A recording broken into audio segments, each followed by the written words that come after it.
Buenas noches. Antes de iniciar, quiero pedir disculpas por llegar a tarde. Es la segunda vez que vengo a Francisco y la verdad no sé andar. Una disculpa. Mi nombre es Adolfo Prieto Martínez. Soy maestro en ciencias de la administración, postulante al doctorado en ciencias políticas administrativas de la educación, y originalmente había estudiado una licenciatura que fue Contaduría Pública, y después estudiando licenciatura en finanzas. Tengo 8 años trabajando en el área de posgrado de la Universidad de las Naciones y 13 años de la universidad. Inicié como catedrático de las licenciaturas. Actualmente tengo el honor de ser catedrático del área de posgrados, además soy coordinador de la parte administrativa de los posgrados de la universidad.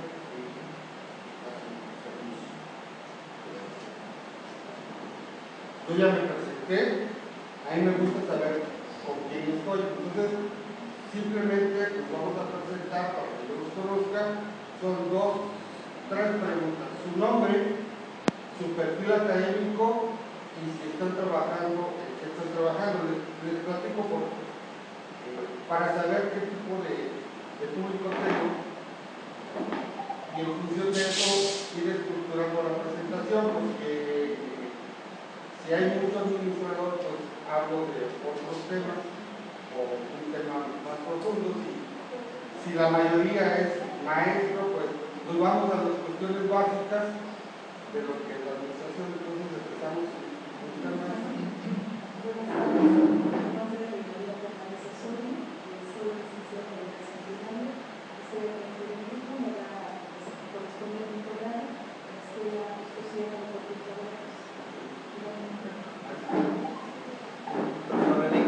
Licenciado en telesecundaria, soy trabajo en la escuela telesecundaria.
Mi nombre es Mauricio Mendoza, licenciado en Pedagogía y trabajamos en la secundaria. Mi nombre es Ruchi Vila Aguilar, soy licenciada en Educación Secundaria y trabajo en telesecundaria. María Iraíza Rosina Arroyo, licenciada en Pedagogía y trabajo en telesecundaria. César Eduardo Martínez, licenciado en Lengua Inglesa, trabajo para telebachillerato. Buenas tardes, mi nombre es Naimí Ramírez Rincón, soy licenciada en Pedagogía y trabajo en telesecundaria. Teníamos una Rivera Márquez, soy licenciada en Pedagogía y trabajo en telesecundaria.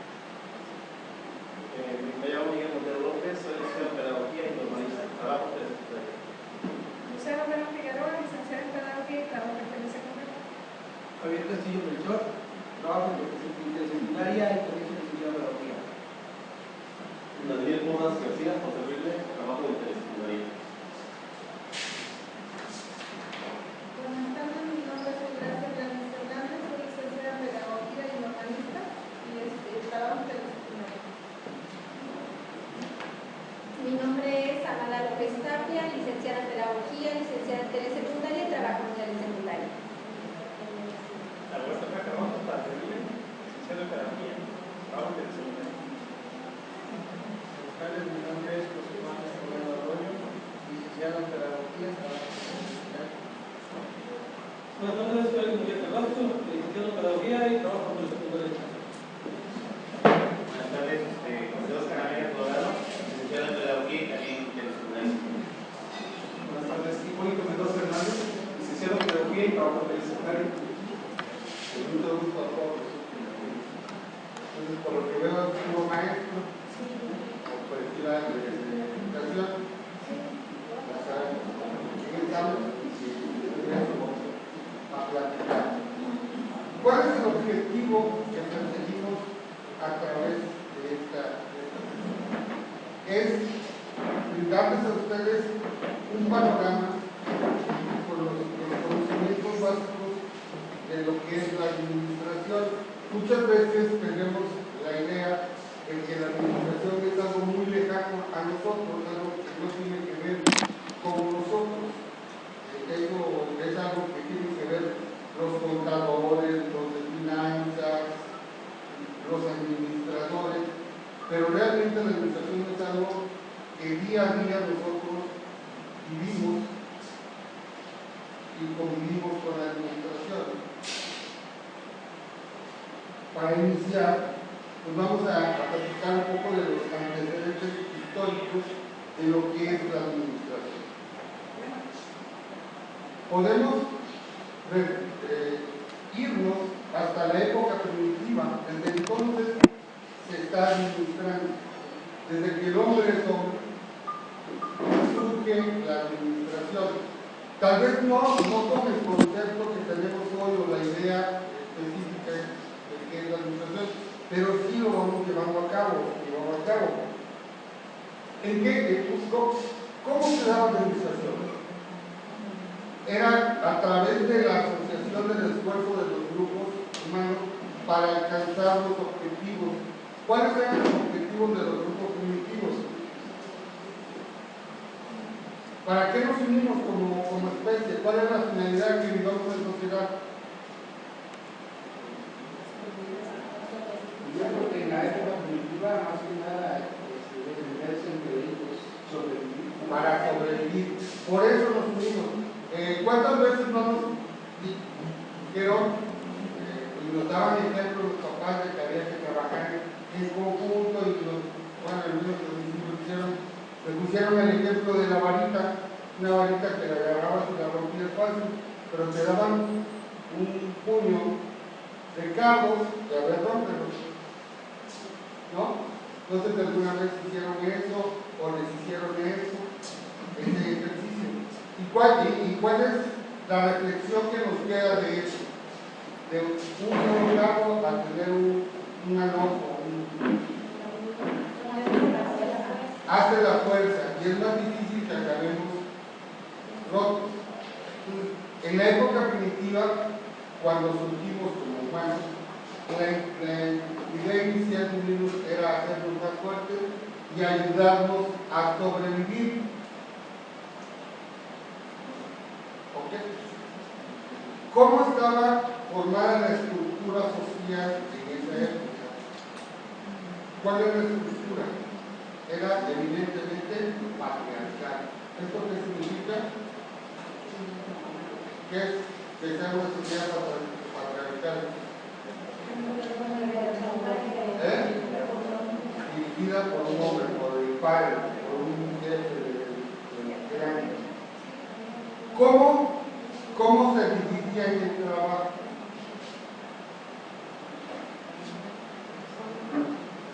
A través de las capacidades físicas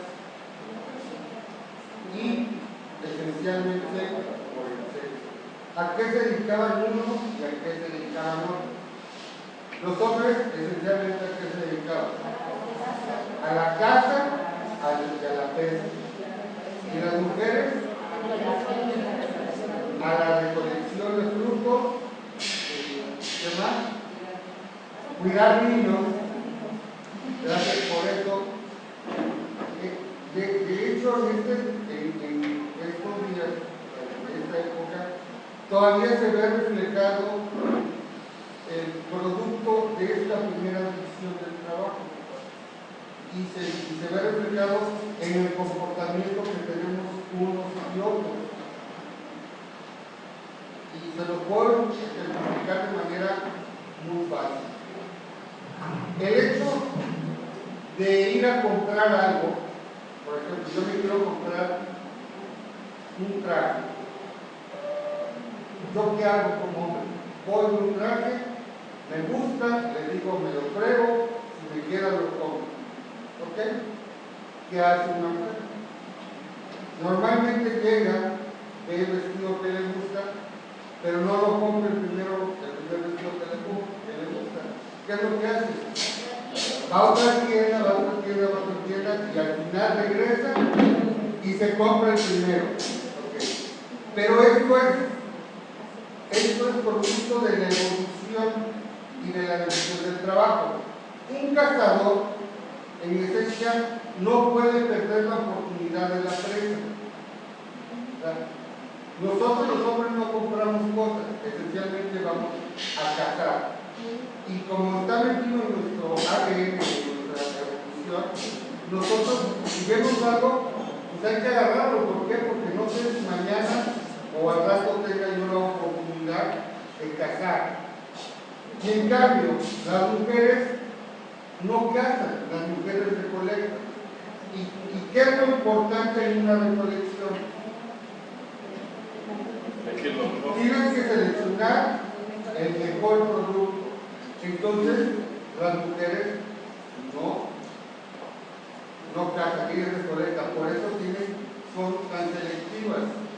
Además, por ahí hay otras teorías que dicen que las mujeres a algunos objetos les dan un valor mágico que piensan que a través de eso todo se va a componer, pero eso es otra teoría. Pero esencialmente en eso se ve reflejado. ¿En qué otra actitud actual se ve reflejado esa división del trabajo? En la forma en que nos comunicamos. Hicieron un estudio en una universidad inglesa y en términos ya nos decía que tanto hombres como mujeres todos los días nos despertamos con una bolsa de palabras y sonidos que vamos a emitir y se habla que el hombre alrededor de 10.000 entre sonidos, palabras y expresiones es con la bolsa con la que nos levantamos todos los días. Y las mujeres no, las mujeres su bolsita es de 30.000 palabras o 30.000 sonidos. Y esto a raíz de que ¿qué otra actividad aparte de la recolección tenían las mujeres? Cuidar a la siguiente generación. ¿Y cuál es la mejor forma que tenemos los seres humanos para comunicarnos o la forma esencial de comunicación de los seres humanos? El lenguaje. Entonces, por eso las mujeres desarrollan una capacidad mayor a la hora de la comunicación verbal. De hecho, las mujeres tienen un vocabulario más amplio que los hombres. Al 3 por 1, por poner. Mientras los hombres pueden utilizar una palabra para escribir algo, las mujeres tienen 3 o 4 palabras para definir esta idea. Entonces, esto viene desde esa época, desde la época primitiva. Entonces, en base a eso fue que se definió el trabajo. Primero nos juntamos para sobrevivir. Después, una sociedad machista, el hombre que dominaba, luego dividían el trabajo dependiendo de tu capacidad y tu sexo. Tú te dedicabas a cazar o a recolectar. En el periodo agrícola, que es el siguiente periodo, ¿qué pasó? ¿Qué detona el surgimiento del periodo agrícola? El descubrimiento de la agricultura. Muy bien. ¿Qué otra cosa? ¿Qué otra cosa descubrimos o desarrollamos o inventamos? Aparte de la agricultura y la ganadería. Pues en general puede ser la economía o el intercambio, la escritura. La escritura. Se desarrollan los primeros alfabetos, ¿no? Empezamos de Mesopotamia con, ¿cómo se llama? Uniforme, ¿no? Uniforme. Y surgen las primeras leyes escritas. ¿Cuál es la más antigua que conocemos? El código de Hammurabi. Es la primera ley escrita que conocemos. Y eso facilitó también el surgimiento del comercio. ¿Qué efecto tuvo esto en la aparición de la agricultura, la ganadería y el lenguaje escrito en nuestra cultura? Por él decían el comercio. ¿Y por qué surge el comercio? Hasta antes de la agricultura nosotros como especie éramos un animal más del reino animal. Éramos como un león, como un tigre, como un coyote, como un lobo. Que siempre están comiendo en este momento, pero ya tienen que estar preocupados. ¿Por qué? Por el siguiente alimento, ¿no? ¿Qué dinámica cambia a nosotros producir nuestro propio alimento? Que dejamos de preocuparnos por qué voy a comer mañana. Si yo me dedico a sembrar trigo, yo sé que voy a tener trigo para hoy, para mañana, para 15 días. Si yo me dedico a la ganadería, yo sé que voy a poder comer carne hoy, mañana, pasado. Voy a poder comer leche dos, 3 días, 4 días. ¿Por qué? Entonces, la fuente de mi alimento. ¿Y qué otras cosas se generan a través de producir nuestros alimentos? El intercambio. El intercambio, ¿por qué? Porque ya surge la figura de los excedentes. Yo sembré trigo, pero fue buen año y los dioses me lo hicieron y tengo mucho trigo. No me lo voy a comer todo, pero yo sé que el maestro, pues él le gustó más criar cabras de puerco, gallinas. Entonces yo le digo, ¿sabes qué? Te cambio parte de mi trigo por una gallina, o por huevo, o por leche. Y le doy tanto trigo por sus cosas que él luego lo puede cambiar con la maestra que vive en la costa por pescado. Y es como surge el comercio. Entonces, para que surgiera el comercio, se tuvo que combinar la aparición de 3 elementos: la agricultura y la ganadería, el lenguaje escrito y los excedentes. Como consecuencia tiene o surge lo que es el comercio. También la estructura social en esta época se inicia en lo que es la diferenciación de las personas, o sea, las famosas clases sociales o castas. Entonces ya, al inicio éramos todos iguales, después de esto empezó a haber diferencias en clases sociales. Seguimos en el tiempo y llegamos a la antigüedad grecolatina, que es una época de mucho auge, sobre todo en la parte filosófica y científica de la raza humana, ¿no? Surgen los grandes pensadores que hoy conocemos, las grandes ideas, Sócrates, Platón, Dimas, Eurípides, Sócrates, Dimas, Aristóteles, Galeno, con la medicina, Pitágoras, matemáticas. Todo eso surge en esta época, en la época de la Revolución. Y también hay pensadores y científicos de la época romana.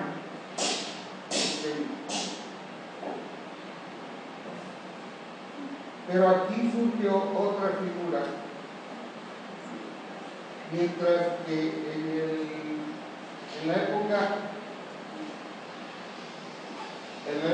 del periodo agrícola surgen las clases sociales, en la época grecolatina surge una figura que era la esclavitud. Los ciudadanos, los griegos y los romanos ellos no trabajaban, ellos tenían sus ¿qué? Sus esclavos. ¿Y los esclavos qué eran?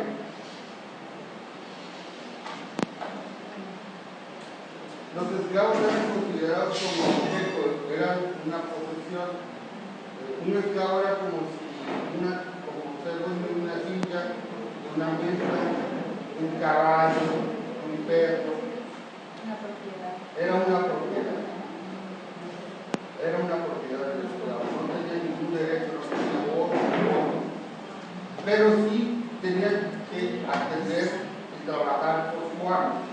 Y su amo le procuraba bienestar, un lugar donde comer, donde dormir, donde hacer. Entonces el trabajo esencialmente en la época grecolatina se dio a través de los esclavos. Seguimos avanzando en el tiempo y llegamos a la época feudal. La época feudal es un periodo muy amplio en el que también se puede equiparar con lo que fue el oscurantismo, la Edad Media. Aquí surge la figura del señor feudal y quién realizaba el trabajo en la época feudal o en la Edad Media. Los siervos. Surge la figura del siervo. ¿Cuál es la diferencia entre un siervo y un esclavo? Los derechos.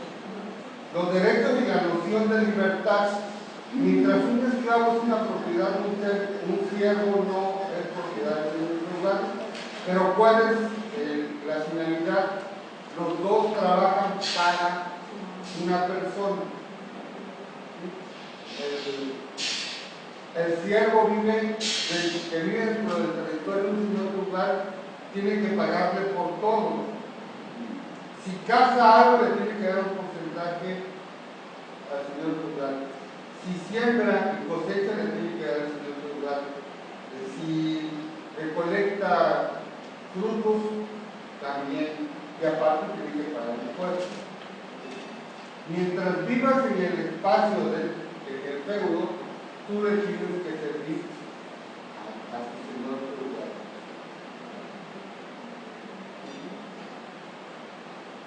Pero les decía, esta época es muy grande en el tiempo para nosotros, de los seres humanos, y se empezaron a dar algunos cambios. ¿Cuál fue uno de estos cambios? Fue el surgimiento de las ciudades. ¿Cómo surgieron las ciudades que conocemos actualmente?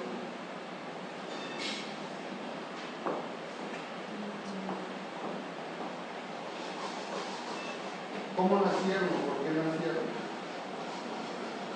Pues es el crecimiento de la misma población dentro de los feudos, la llegada de las máquinas para hacer más fácil el trabajo que da base a la revolución industrial. No tiene que ver con la limitación de los territorios. Exacto, o sea, si yo vivía en tu feudo, te tenía que servir, te tenía que trabajar para ti, te tenía que dar todo. Entonces hubo algunas personas que se aventuraron a irse del feudo y a ir a territorios que no tenían un señor feudal como tal, y se empezaron a unir personas de la misma clase social y surgieron la figura de los gremios. ¿Qué eran los gremios? Era la unión de personas que se dedicaban o tenían un mismo oficio. Por ejemplo, estaba el gremio de los alfareros, el gremio de los albañiles, el gremio de los carpinteros, y ellos empezaron a unirse y representaron una fuerza de trabajo. Cuando los reyes y los primeros figuras quisieron construir sus castillos, ya no era con mis siervos con los que contaba, sino tenía que contratar o contrataba yo personas que pertenecían a estos gremios. Y de ahí tenemos de las grandes ciudades actuales. Y el siguiente cambio también es un cambio cultural. ¿Por qué se le conoce a la Edad Media también como el oscurantismo?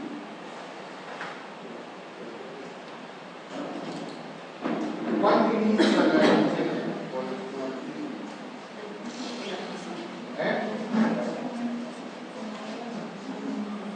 ¿Les suena cuando cae el Imperio Romano? ¿No? ¿Y qué caracterizó la época desde el punto de vista cultural y del conocimiento de la Edad Media? La creencia de que todo estaba relacionado con un origen divino. Todo lo que sucedía era causa de Dios. Entonces, puede decir que tiene un periodo de oscurantismo porque cualquier descubrimiento o cualquier cosa que intentara contravenir la creencia de que todo era de origen divino era oprimido o era cachado. Esencialmente fue el rompimiento de la tradición o de las ideas grecolatinas.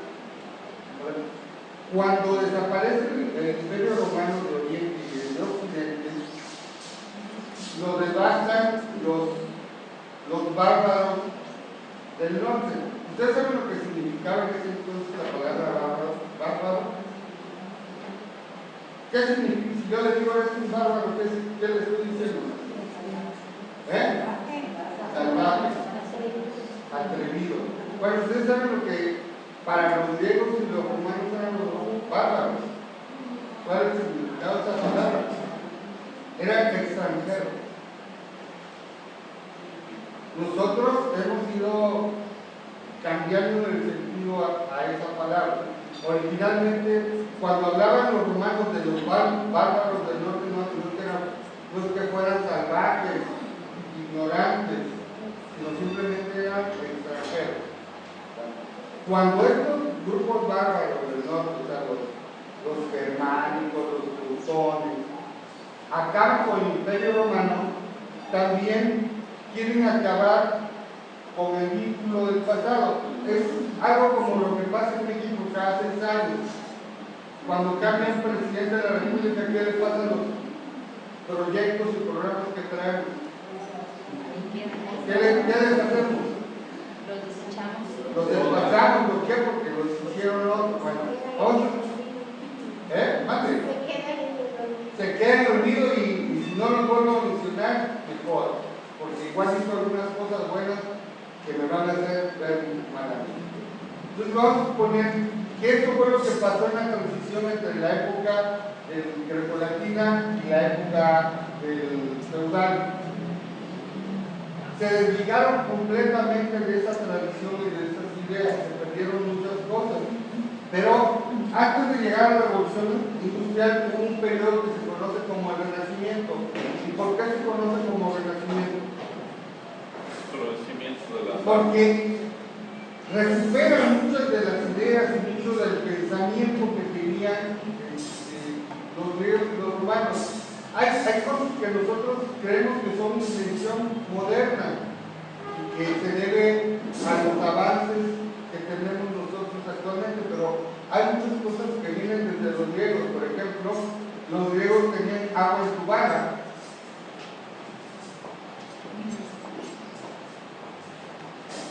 ¿Y México cuándo se empezó a entubar el agua?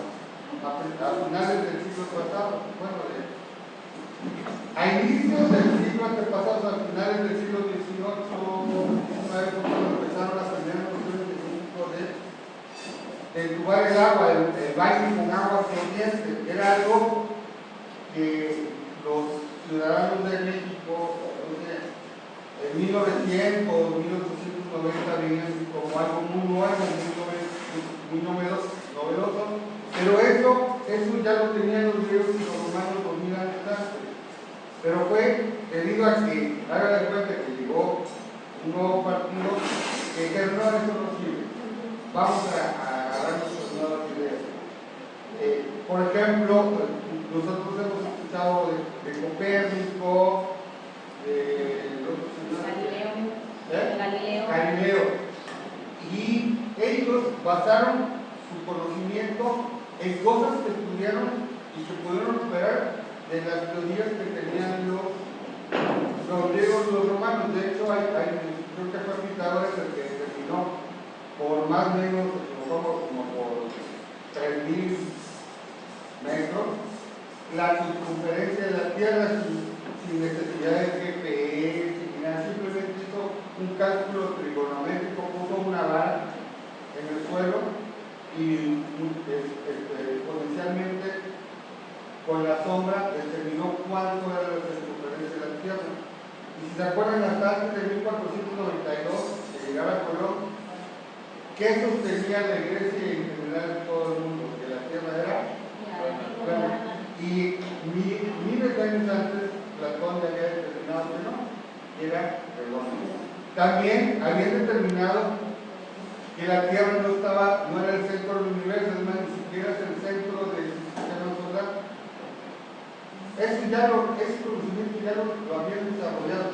Es más, aquí en los mayas y los aztecas eran astrónomos fabulosos y desarrollaron conceptos matemáticos muy importantes. Por ejemplo, el cero,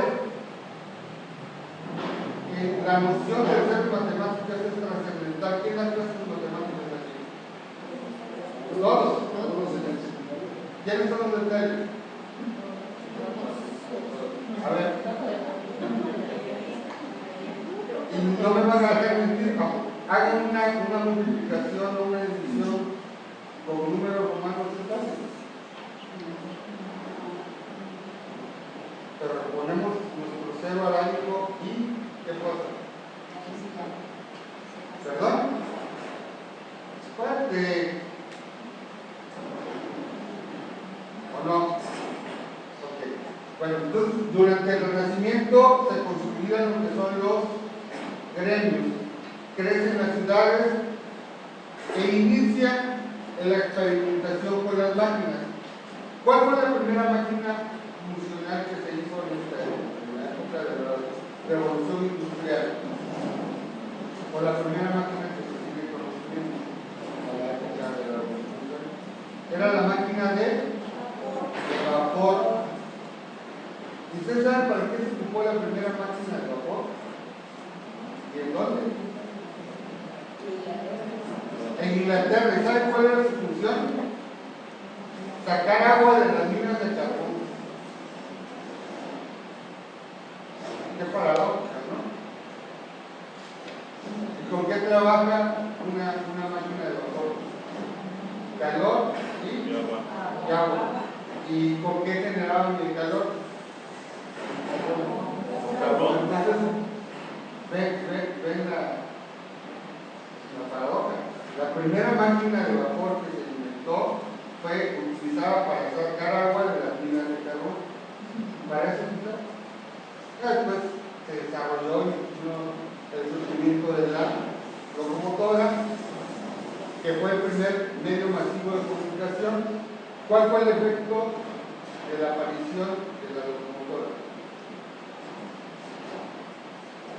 Llevar cantidades de productos Y acercar las distancias entre los pueblos. Bueno, más bien los tiempos, ¿no? Porque por más que queramos acercar a Cusco, siempre va a estar a los mismos kilómetros de Veracruz. Pero no los tiempos. Pero en buen tiempo. Cuando dicen, no, acerca, ese medio va a acercar distancia, va a cortar los tiempos, la distancia, a menos que agarremos una grúa enorme y levantemos Huatusco y lo movamos un metro de división a poder decir que estamos acercando la distancia. En tiempo sí, es como con los teléfonos, acortan el tiempo de comunicación, nos estamos en contacto más rápido, aunque físicamente no estemos. Y por último llegamos al siglo XX. En el siglo XX surge la idea de la administración científica, en donde se van a aplicar modelos para generar ¿qué? Para generar bienestar tanto para la empresa como para los empleados y medir tiempos, aumentar productividad. Eso es un pequeño breviario de cómo desde cuándo hemos estado inmersos en lo que es la administración. ¿Se da cuenta que desde que el hombre es hombre se ha tenido que administrar? Pero ¿qué es la administración?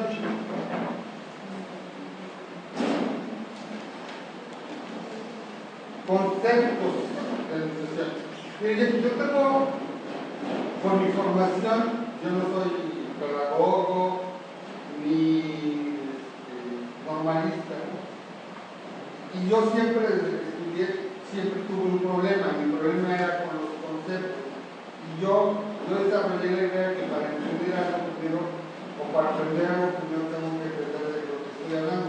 Por eso vamos a empezar dando algunos conceptos o definiciones de lo que es la administración, para darnos luz y saber de qué estamos hablando. Otra observación, no se apuren, al final yo les doy las diapositivas, no sé. A ver, maestro, ¿me puede? Esa la leo. Dice, el esfuerzo coordinado de un grupo social para obtener un fin con la mayor eficiencia y el menor esfuerzo posible. Esa es una definición de algo. Maestro, por favor, ¿me puede leer esta? El primario Silverby es la coordinación de todos los recursos a través del proceso de planeación, dirección y control a fin de lograr objetivos establecidos. Gracias. Maestra, por allá. La siguiente.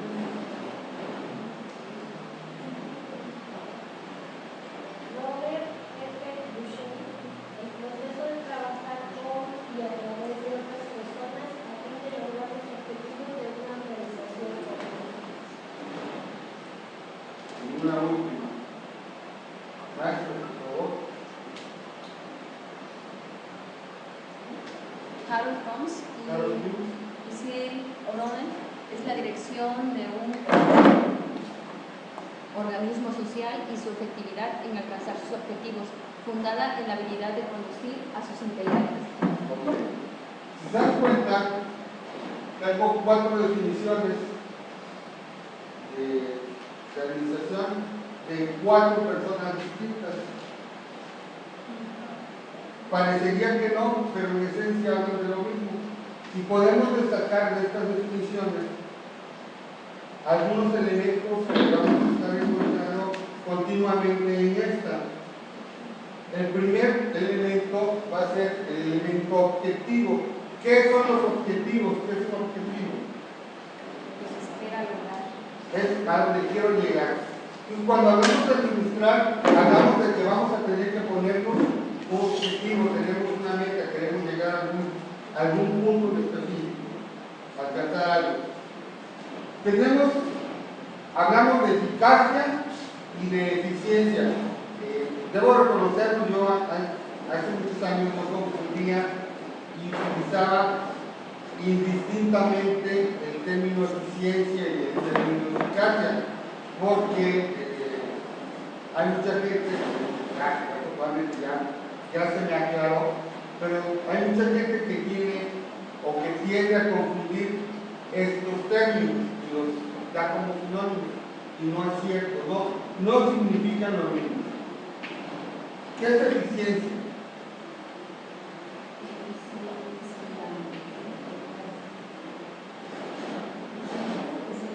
Eficiencia es lograr los objetivos en términos de cantidad y tiempo.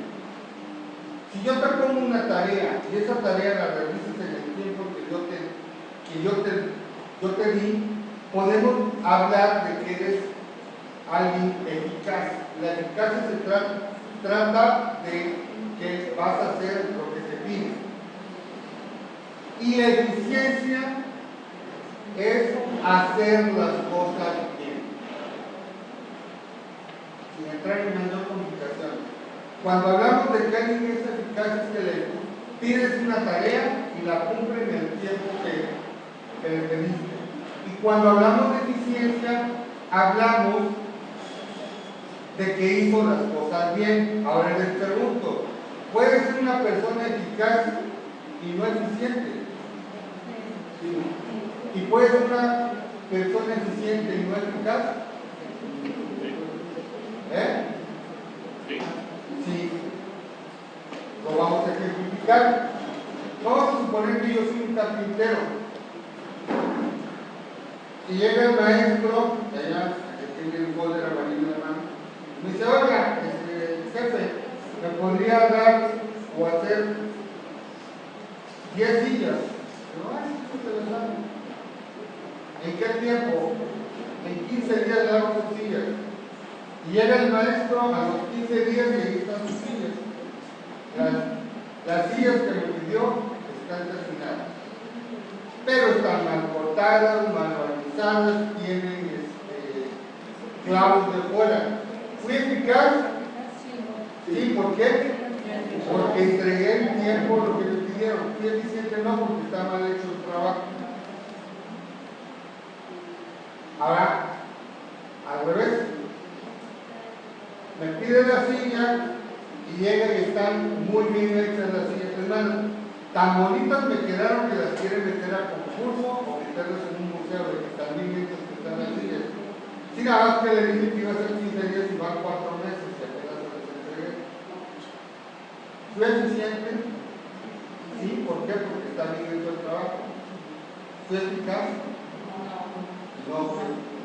Entonces, cuando hablemos de eficiencia y de eficacia, estamos hablando de dos cosas distintas y que pueden ir juntas o puedo cumplir con una o no. Es más, puedo ser ineficaz y ineficiente, ¿no? Me llevé 4 meses sin estar mal hechas. ¿No? Hay ni uno ni otro. Cuando hablamos de eficiencia, nada más para que nos quede claro, cuando hablamos de eficiencia hablamos de que hay que hacer las cosas bien. Bien. O sea, el que no es terminado soy yo. Y cuando hablamos de eficacia, ¿de qué estamos hablando? De cumplir con el tiempo, o sea, el tiempo y la cantidad que me solicitan. ¿Qué otro término resaltamos en las definiciones? Se habla de productividad.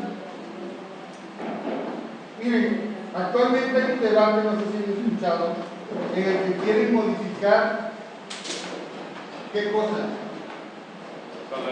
El salario mínimo. Y hay expertos que dicen que no es posible aumentar el salario mínimo sin aumentar ¿qué? La productividad. ¿Pero qué es la productividad? ¿De qué se trata? ¿De qué es el cómo? El trabajo. Ok. Si yo trabajo, soy productivo. Si trabajo más. Miren, la productividad es, en esencia, para no complicarlo, es hacer más con menos. Esto es ser productivo. Volvemos al ejemplo de las sillas. Me dio 15 días, yo le hago los 10 días para que están sus sillas. Hay un productivo, aunque no hice más cantidad de sillas, pero sí hice en menos tiempo, o sea, soy productivo porque estoy haciendo más en menos. No, es intolerante. O sea, estoy haciendo más con menos. O sea, porque si yo hubiera hecho si me hubiera quedado los 15 días en vez de 10, tal vez hubiera hecho 18 o 20 sillas, hubiera hecho más sillas en menos tiempo. Entonces la productividad tiene que ver con esa parte de ser más con menos. Ojo, pero no se trata de sacrificar la calidad del trabajo. O sea, Sí hago más en menos tiempo, pero cumpliendo con los estándares que me solicitan. Porque por lo mismo, si queda mal hecho algo, ¿qué va a pasar? Lo tengo que deshacer y volver a hacer, y ahí estoy perdiendo tanto tiempo como materiales. Ok. ¿Qué es hacer más con menos? Miren, ya hablamos de la parte del tiempo. Ahora, hacer más con menos, por ejemplo, con los materiales. A la hora de hacer una silla, pues tengo que ir cortando madera, ¿no? Vamos a suponer que yo fui tan exigente y tan meticuloso que con mis cortes, al final, pude aprovechar mis cortes para hacer una silla adicional. Vamos a suponer que yo me iba a llevar, no tengo ni la más remota idea, que me iba a llevar yo 10 metros cúbicos de madera, no sé cuánto es, ¿no? Para hacer 10 sillas. Pero yo fui tan exigente, tan meticuloso, tan delicado, que fui haciendo los cortes que con esos 10 metros cúbicos de madera hice 11 sillas. Entonces estoy haciendo más por menos. Y eso es la productividad, es hacer más por menos. Uno de los problemas que nos critican mucho en México, dicen que los mexicanos no trabajamos. Pero el problema no es que no trabajemos, porque si trabajamos, o bueno, no, vamos mucho tiempo a la oficina, o estamos mucho tiempo en el trabajo. Pero el hecho de que esté yo en la oficina no significa que esté haciendo algo. ¿No?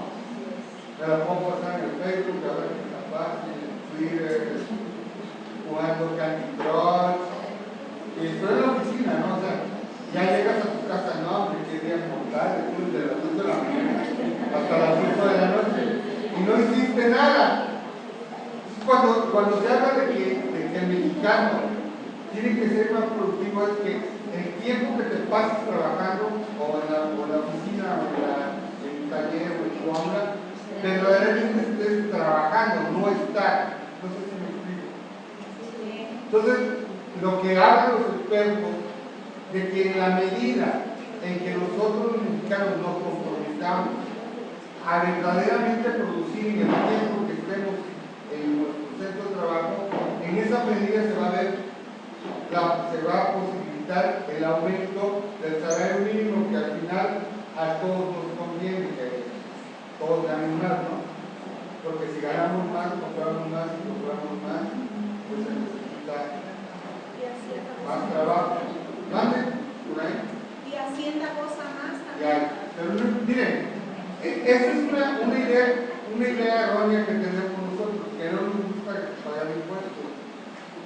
Pero la verdad a mí no me importaría pagar 300,000 pesos mensuales de impuestos, pero para nada. Porque si yo para pagar 300,000 pesos de impuestos, yo tendría que estar ganando 1,000,000 de pesos. Porque al final los impuestos que pagamos van a ir en función de los ingresos que obtengan. Pero también que sea equitativo. ¿Vale? También que fuera equitativo, ¿no? Pues, mire, en el artículo 3, fracción 4 de la Constitución dice, es el 27, fracción 4. Artículo 27 dice que las obligaciones de los mexicanos, la fracción primera habla de que tienes que mandar a tus hijos a la escuela, la segunda, que tienen que hacer servicios públicos. Ya cuando llega a la fracción 4 dice, es obligación de los mexicanos contribuir al gasto público, tanto el federal, municipal como el local, de manera proporcional y equitativa. ¿Qué significa? Proporcional y equitativa. Proporcional es que todos tenemos que pagar. O sea, proporcional es que todos tenemos que pagar, y equitativa significa que vamos a poner,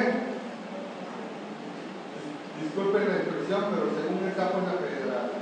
Así es. O sea, el que gana más tiene que pagar más, el que gana menos tiene que pagar menos. Y eso es lo que dice la Constitución. Pero se han inventado. Pero la práctica es inversa. La práctica. Lo que pasa es que, desgraciadamente, los que tienen más tienen mejores contadores que nosotros. Entonces, es la realidad, o sea, vale más. No es evasión porque no es. Hay distintos mecanismos por los cuales no pagan impuestos. La evasión es un delito fiscal, entonces la empresa es nueva. Hay una figura que se llama elusión. O sea, hago como que pago pero no pago, o pago pero no pago lo que debo. ¿Por qué? Porque encuentran lagunas. Tienen el concepto de una laguna en una ley. La existencia de una coma o la existencia de no la coma. Una laguna es un espacio ahí medio turbio en el cual yo me puedo agarrar para hacer o dejar de hacer algo. Un espacio no claro. Sí, un espacio no claro. Es que turbio sí se nota otra cosa. No, pero es que es turbio, maestro. Miren. Una expresión no clara. Digo, porque hay que reconocer, perdón, que hay un legislador que son muy mañosos. Entonces, siempre están buscando de qué manera, y al final así pasa. Termina afectando a los mismos. ¿Y quiénes somos los mismos? Hay una figura que es chula, se llama contribuyente cautivo. O sea, ese sí no te salvas del paro, cara. Estás cautivo. ¿Por qué? Porque estás trabajando, tu patrón te paga un salario y lo único que dice Hacienda, bueno, de él me vas a pagar tanto. Tu patrón tiene que agarrar y pagar. O sea, nosotros. Exactamente. Por eso la queja, o sea, por eso muchos nos quejamos. Porque dicen, es que siempre pagamos los mismos, somos los que más pagamos, sí, porque somos exactamente los mismos. O sea, los asalariados es el grupo más grande de contribuyentes que hay en este país. Por ahí va a decir algo. Sí, no se va a ver en la cámara aquí. Comprométase, maestro. Miren, yo estoy aquí al frente. Pues sí, les decía, siempre somos los mismos y siempre nos cargan más. Y siempre están inventando, por ejemplo, Chulara, en el DF, que ya ven que tienen hoy no circulan, se lo modificaron. Y aparte de que pagas tenencia, pagas impuestos, pagas verificación, ahora nada más, si tu carro es de 9 años para atrás, nada más vas a poder circular 4 días a la semana, porque los sábados definitivamente no circulan ningún sábado. Y aparte teníamos es una injusticia. En Veracruz acaban de sacar la ley ambiental.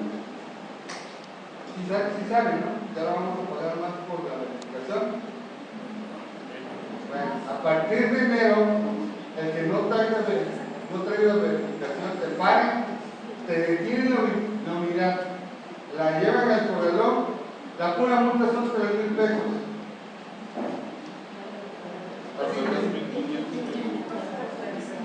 Así que si tienen carro, los invito a que antes de enero paguen la verificación. Antes de enero. Porque actualmente la multa por no verificar está en 500 y cacho. O sea, 500 pesos. Por ejemplo, si se te pasó tu periodo de verificación, un mes, 2 meses, 3 meses, no estás en centro de verificación y dicen, pues regularízame, pagas 570 pesos y ya quedas sanado. Pero a partir de enero ya no va a ser así. A partir de enero te detectan nuestro insigne y leal cuerpo de tránsito del Estado. Te va a invitar a detener el carro, le va a mandar a la grúa, se lo van a llevar, vas a pagar arrastre, vas a pagar la multa Pero aparte tienes que pagar la verificación. No sé si me explico. Es el arrastre. La multa por andar sin verificar y aparte de la verificación. Entonces estamos hablando, no sé aquí cuánto te cuesta un arrastre de grúa. 800.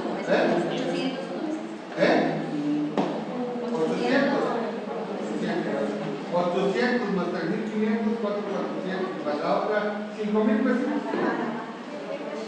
Así que los invito a ¿quién no trae la verificación actual?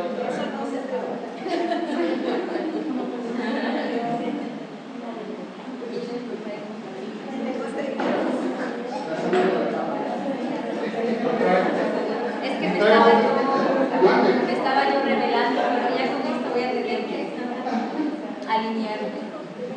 Y por último, se busca lo que es la coordinación de los recursos.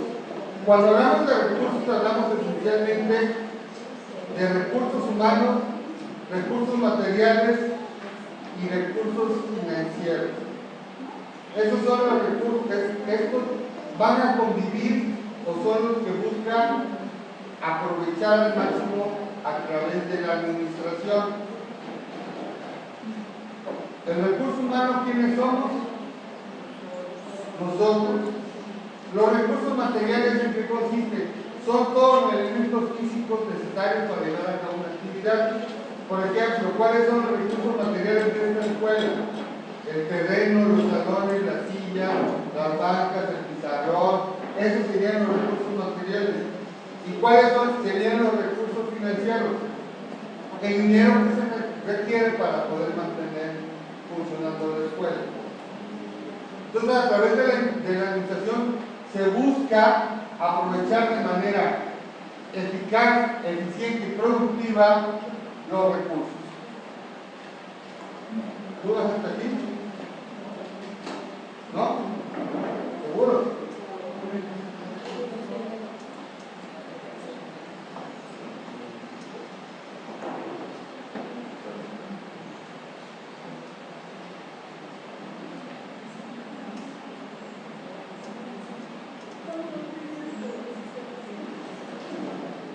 ¿Qué caracteriza a la administración? ¿Cómo la podemos? ¿Cómo se puede caracterizar? ¿O qué caracteriza a la administración? Dentro de los conceptos que estaban manejando, por ejemplo, se mencionaba mucho lo de la planeación, organización. ¿Tendrá algo que ver? Bueno, primero, la universalidad. ¿Qué es que sea la administración? ¿Qué significa que sea universal o que tenga la universalidad? Esto implica que se puede aplicar en cualquier grupo social, no hay distintos. En cualquier empresa, de cualquier tamaño, de cualquier género, de cualquier giro, se puede aplicar la administración. Unidad temporal.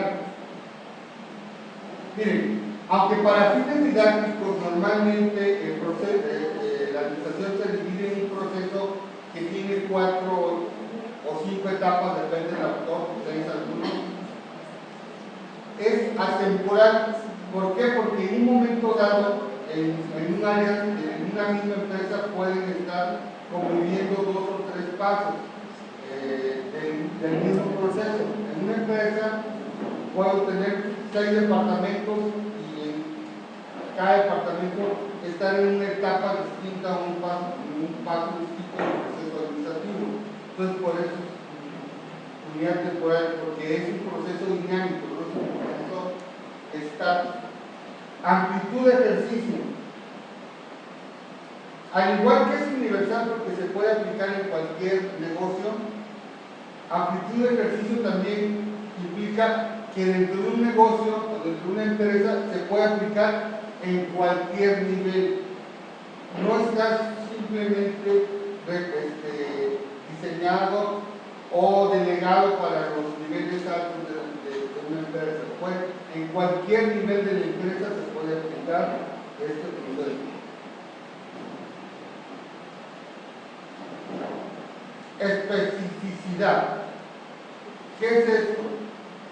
De que es una ciencia específica. Aunque se parezca a otras, no lo es. Aunque podamos confundir a la administración con la contaduría, con las finanzas, con la contraloría, no. Es específicamente administración. No se puede confundir. Y este trabalenguas dice interdisciplinariedad. ¿Esto qué significa? Independientemente que es una ley o una ciencia específica, pero sí puedes trabajar complementando con otras. O sea, se puede ayudar con la contabilidad o puede ayudar a la contabilidad. Se puede ayudar de las finanzas o puedes ayudar a las finanzas. Y también la caracteriza la flexibilidad. Esto significa que los principios de la organización se pueden adaptar a las necesidades propias de cada organización. No es algo rígido, no es si ya delimitamos un cuadro, no me salgo de él. Puedo ir adaptando a cualquier empresa.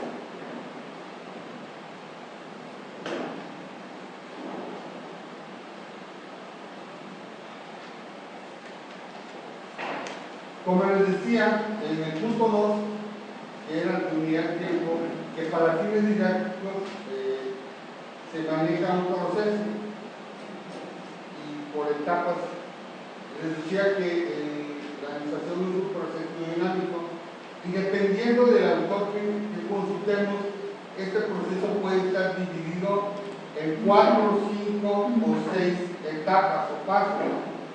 Yo como soy un viejito tradicionalista, a mí me gusta el de 4 y está dividido en 2 fases o 2 etapas. La primera es la de la estructuración, que consiste en la construcción del organismo. Es cómo la voy a diseñar, quién va a participar, quién va a hacer qué. Esa es la parte de la estructura. ¿Cómo la vamos a formar? ¿Qué elementos va a tener? ¿Quién va a trabajar? Y la segunda etapa es la de operación. Y una vez que diseñamos todo, es cuando nos ponemos a trabajar en este organismo, en este órgano, en esta organización, en esta empresa.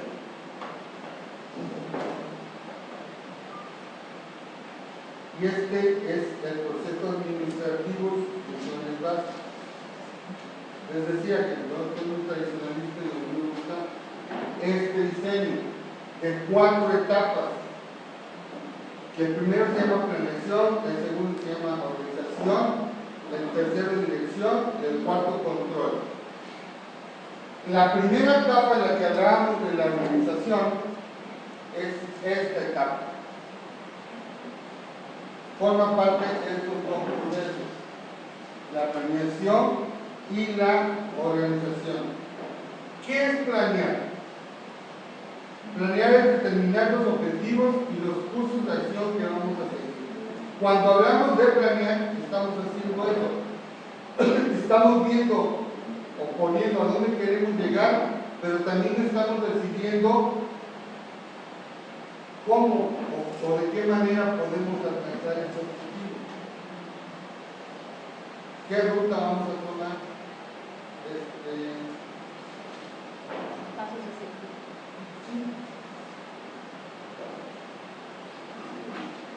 El hecho que estoy aquí es producto de la planeación.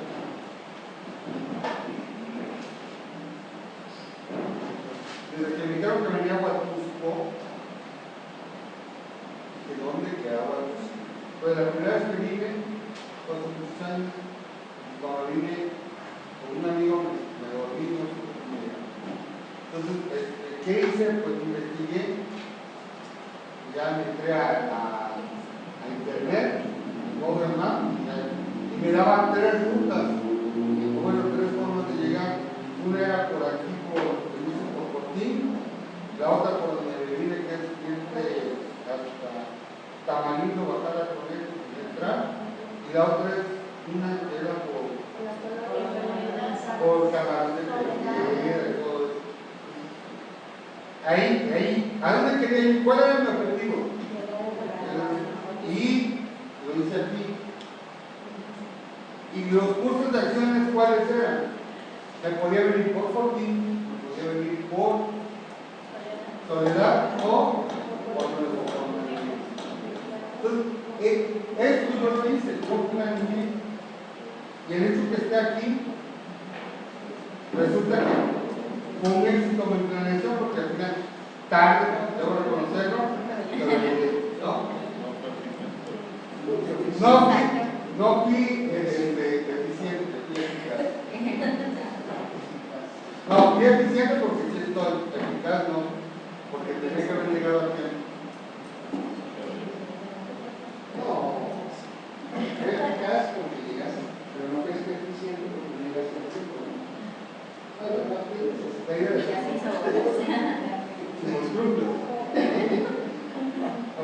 Bueno, de eso se trata, en esencia de eso se trata la planeación, y esta parte donde yo les digo que la administración está inmersa en nuestra vida diaria, no es nada muy alejado de nosotros, porque nosotros constantemente estamos haciendo planes, ¿o no? Sí. Digo, que sean buenos o que sean malos ya es otro boleto, pero al final estamos planeando. Luego, la organización. Esto se trata de distribuir el trabajo entre los miembros del grupo y establecer las relaciones necesarias. Ok, ya sé qué es lo que quiero, sé cómo lo puedo llegar a alcanzar, y la otra es quién va a hacer qué cosa. Es como, por ejemplo, el dicho de poner cada cosa en su lugar, o sea, poner a la persona ideal en la posibilidad. En esta parte de la organización es cuando vamos, por decirlo, para la contratación, vamos a poner una empresa y necesitamos primero definir dos cosas. Ya sé lo que quiero, cómo lo voy a alcanzar, ahora me voy a organizar de tal manera para poder alcanzar este objetivo. Y si necesito primero determinar algunas cosas, el primero que tengo que determinar en una organización es los puestos de trabajo. ¿Qué es un puesto? ¿Qué es un puesto? No me digan que es un mercado. Un puesto de trabajo es la definición del trabajo que va a llevar de las funciones que alguien tiene que llevar a cabo. Y la segunda es la definición del perfil.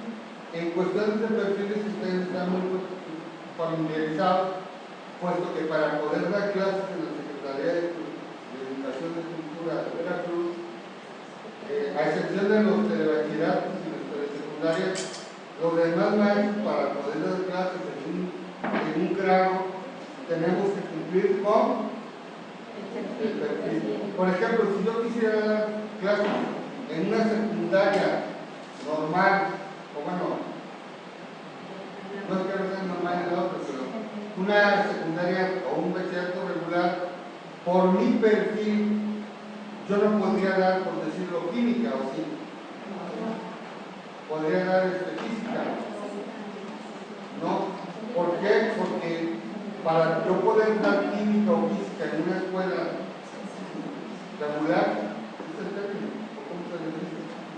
A las que no son términos, ¿cómo se le dice? General. Ya perdí. Necesito cumplir con ese perfil. ¿Y qué es el perfil? Es la descripción de la persona que va a llevar a cabo el trabajo que yo diseñé. Bien, en un mundo ideal, o sea, en México no, cuando se crea una empresa, primero haces la estructura, defines puestos y por último perfiles.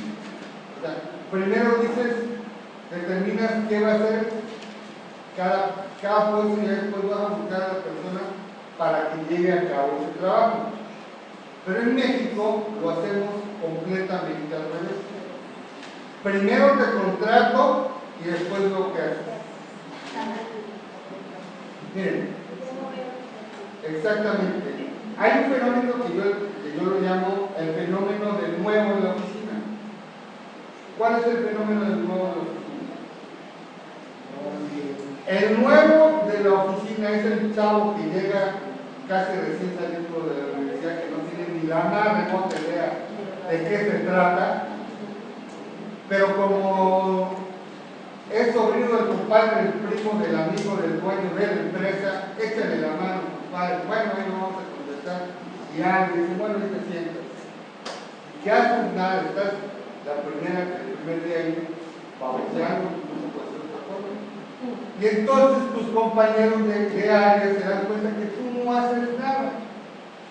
Y vamos a suponer que cada compañero de mi área, no estoy hablando de mí, no me pasó. Yo nunca he sido el malo. Se dan cuenta que mis compañeros tenían, no sé, 25 o 30 tareas o actividades que realizar en un día. Y siempre pasa, cuando no está bien diseñado el puesto, hay tareas que a ti no te gustan. O sea, hay 3 cosas que te chocan, que te aborrece hacer. Entonces, ¿qué dices? Ves al nuevo y le dices al jefe, oye jefe, el chamaco ese no está haciendo nada, que haga estas 3. Sí, te las haga, ya te manda a hablar el jefe y te dice, a ver mijo, bueno, vas a hacer esto y esto, calla. Ok, pero ahí no para la cosa. Son 5 en el departamento, o sea, 4 y el 9. Entonces ya uno ya se quitó unas tareas que le choquen y la cosa. Y los otros no van a ser menos. Digo, en México nadie quiere ser menos. ¿Qué van a hacer los otros? Van a ver que no les gusta hacer y aquí se lo van a casquetar. Entonces al final del día, el que tiene menos experiencia, el que conoce menos del trabajo, tiene más actividades y más funciones que los otros, y además muchas veces son funciones que ni siquiera tienen engranaje. O sea, estás haciendo algo en la A y de repente te tienes que ir a la Z, o sea, nada que ver una función con la otra, pero como eres el nuevo,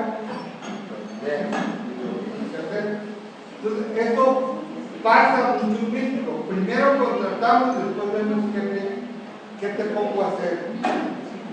Cuando lo ideal sería al revés. Primero determino qué es lo que tiene que hacer alguien y ya después saco mi anuncio en el periódico y digo, y hay empresas que lo hacen. Por ejemplo, si tú haces el anuncio económico, la sección de anuncio económico en algún periódico, solicito chofer de tal a tal edad con licencia de manejo, o solicito contador o pasante o truco de tal carrera, con tal experiencia, o solicito gerente de ventas con X experiencia, casado. ¿Saben por qué muchos empleos tienen números pesados? ¿Sí saben? ¿Cuál creen ustedes que es la razón de que vean una persona casada o un casado? Porque tiene compromiso. ¿Por qué? ¿Qué más? Por la necesidad. Por la necesidad. ¿Qué más? ¿Qué más te da un casado aparte del compromiso? En teoría es más que responsable, pero no, ninguna de esas son. La realidad es que ya están acostumbrados a obedecer, entonces por eso son obedientes. Bueno, no se convierten en ustedes. Eligió mal. Pero era el mundo real, en México está más. No, en el mundo real sí, claro, obediente. No, más. Sí. Lo que usted diga, ¿no? A ver, realmente nuestro clima es su casa, la verdad. No se me después de 22 años. Bueno, en mi caso, la última palabra siempre la tengo, ¿verdad?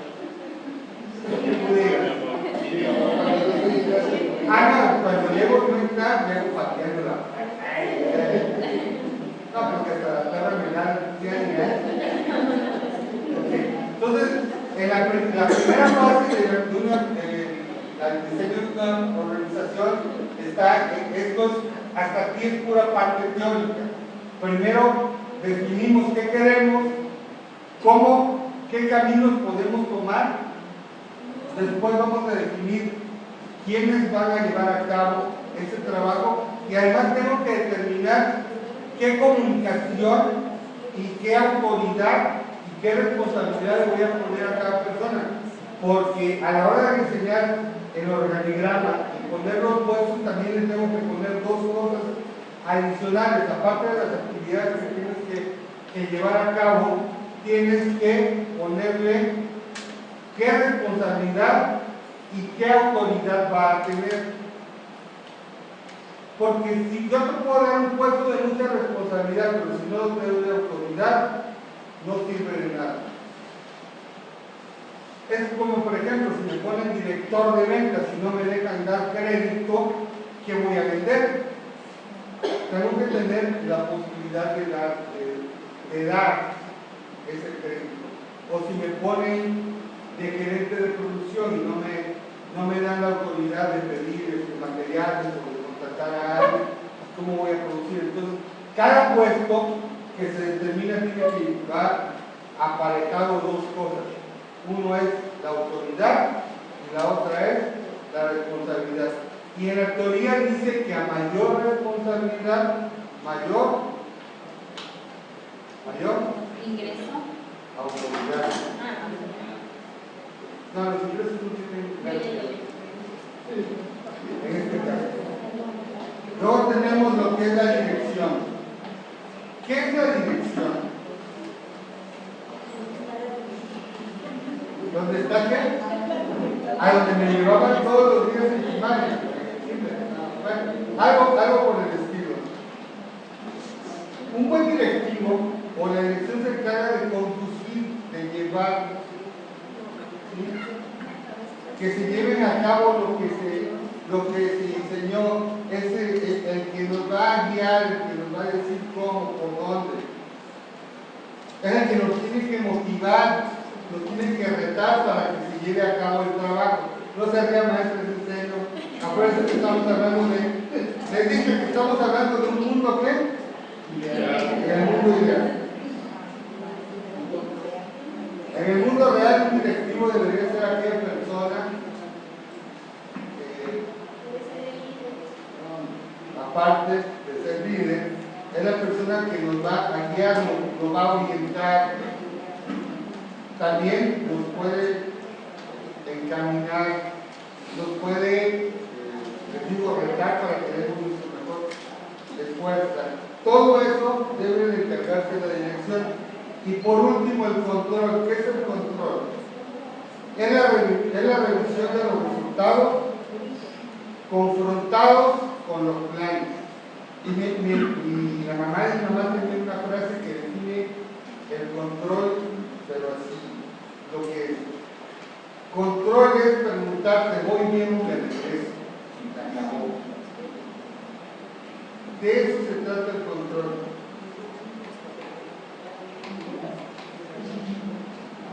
De eso se trata el control. Porque yo puedo revisar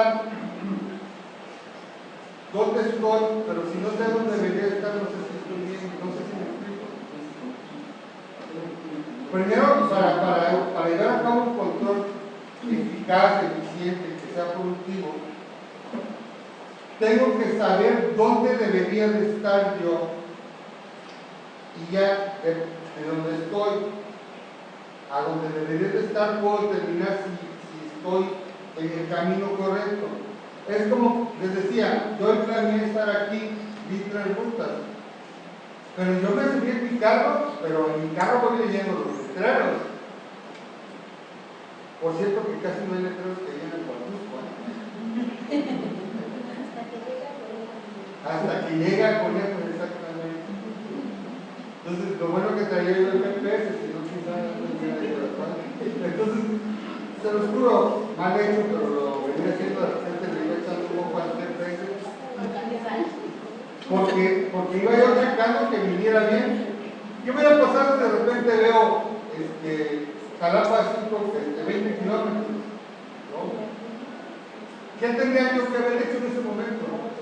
Digo, aparte de ponerme a llorar si me pasé. Regresarme. Mande. Hablar. El maestro Guadalupe, por favor, discúlpenme a los maestros, pero no va a haber sesión hoy.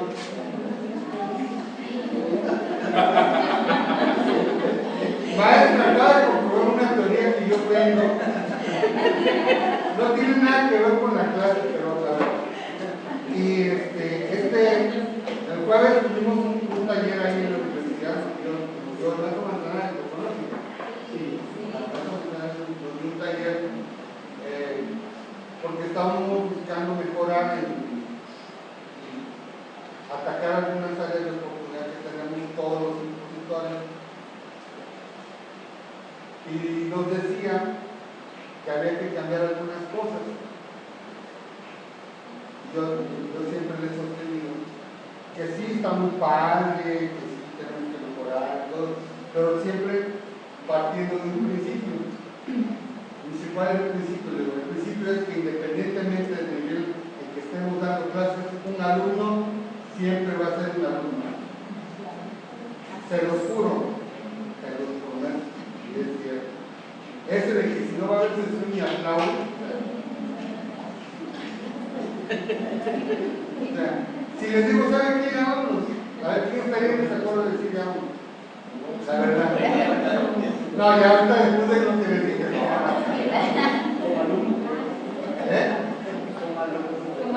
Como alumnos. Si les digo, ¿saben qué? No va a haber tarea.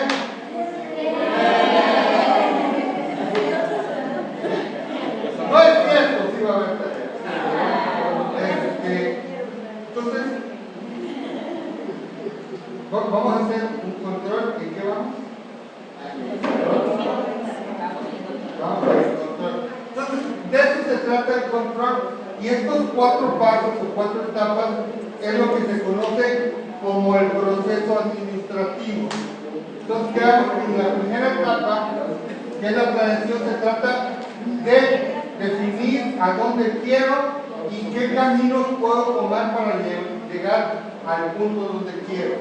El segundo, que es la organización, es voy a definir qué se va a hacer, o sea, qué trabajos van a llevar a cabo, qué autoridad van a tener, qué responsabilidad van a tener, y también voy a buscar a la persona ideal para llevar a cabo ese trabajo, o sea, es lo que se conoce como selección. Y les decía, todo, luego me ha tocado, digo, mira, tú lees el periódico, el anuncio económico, y lo que pidan, o sea, hombre casado, tal edad, tal experiencia, eso es el perfil. Hay otros que la verdad nunca los he entendido, a ver si alguien me lo explica. Solicito muchacha guapa, amplio criterio, gana por comisión para mesera. O sea, ¿qué es lo que está pidiendo? ¿O a qué se va a dedicar? Mande. No, es que sí, no he llegado tan profundo a ese periódico. Bueno, eso que vemos en el periódico es un perfil. Es más, en Veracruz hay unos anuncios muy chistosos. Ustedes conocen el término trasteo. ¿Lo entienden? Bueno, en Veracruz de repente te pone, se solicita señora para trasteo, se queda dormido. Es una persona, quieres que lo que buscas es alguien que haga la limpieza de tu casa, pero que se quede a dormir en tu casa. Trasteo. O sea, lo he preguntado en otras ciudades el trasteo, por lo que no tiene otro significado. Y luego cuando digo, señora para trasteo que se queda a dormir todo el mundo, que open mind, no. Es de amplio criterio. Exactamente. Entonces, también hay que tener cuidado en los regionalismos que suceden.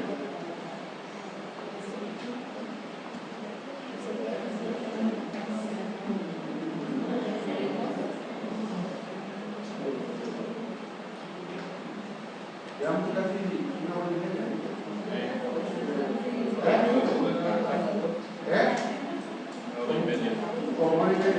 ¿Qué parece si hacemos un break de 10 minutos? Pero la verdad es que no sé.